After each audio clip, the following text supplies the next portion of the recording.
శ్రీరామ రామ రామేతి రమే రామే మనోరమే సహస్రనామ తత్తుల్యం రామనామవరాననే.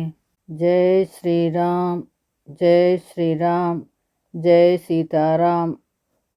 రామాయణ అనుభవం 170వ భాగము. సుగ్రీవుడు కిష్కింధాపుర ద్వారం ముందు నిలిచి ఆకాశం బద్దలయ్యేటట్టు భీకరంగా అరిచాడు.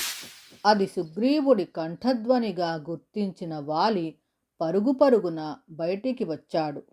వస్తూనే కలియబడ్డాడు. ఇద్దరు బుధాంగకారకుల్లా పెనగులాడుతున్నారు. ఒళ్ళు తెలియని కోపంతో పిడిగుద్దుల్లాంటి గుద్దులు వేసుకుంటున్నారు. రాముడు ధనుష్పాణి అయి చూస్తున్నాడు. ఇద్దరూ అశ్విని దేవతల్లాగా ఉన్నారు. ఎవడు సుగ్రీవుడో ఎవడు వాలియో తెలుసుకోలేకపోయాడు. బాణం ఆపేశాడు.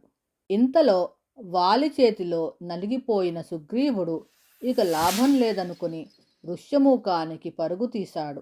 మాతంగ వనం వరకు వాలి వెంబడించాడు.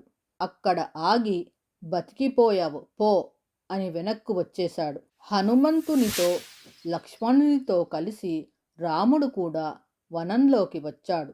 సుగ్రీవుడు సిగ్గుతో ముడుచుకుపోయాడు. తల వంచుకొని నేలకేసే చూస్తూ దీనంగా పలికాడు.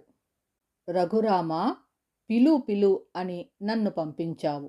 నీ పరాక్రమం చాలా బాగా చూపించావు. వాలితో నన్ను చావగొట్టించావు. ఏమి చేశావయ్యా మహానుభావ! అప్పుడే చెప్పి ఉండవలసింది వాలిని నేను సంహరించను అని. నేనసలు ఇక్కడి నుంచి వెళ్ళేవాడినే కాను కదా. సుగ్రీవా, కోపించకు. నా మాట విను. బాణం ఎందుకు వెయ్యలేదో చెబుతున్నాను విను. అలంకారాల్లో, వేషంలో, ఒడ్డు పొడుగుల్లో, రూపంలో, నడకలో అన్నిటా మీ ఇద్దరు అన్నదమ్ములు ఒక్కలాగా ఉన్నారు. గొంతు సవ్వడిని బట్టి కానీ, వర్చస్సును బట్టి కానీ, చూపులను బట్టి కానీ, మాటలను బట్టి కానీ వాలి ఎవరో సుగ్రీవుడెవడో గుర్తుపట్టలేకపోయాను.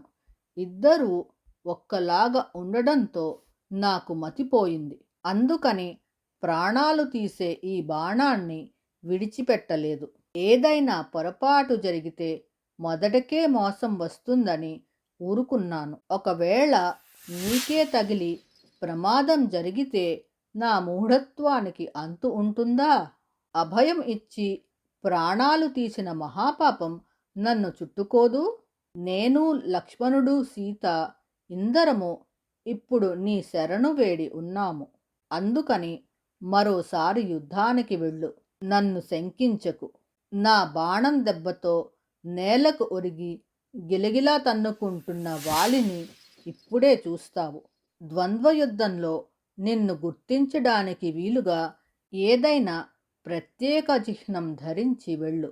లక్ష్మణ, ఇదిగో ఈ పుష్పించిన గజపుష్పాలను తెంచి సుగ్రీవుని మెడలో వెయ్యి అనడంతోనే లక్ష్మణుడు గజపుష్పాలను తెచ్చి సుగ్రీవుని మెడలో మాలికగా వేశాడు.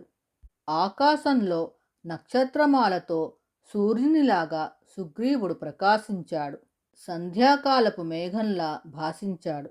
మళ్ళీ యథావిధిగా కిష్కింధకు బయలుదేరాడు.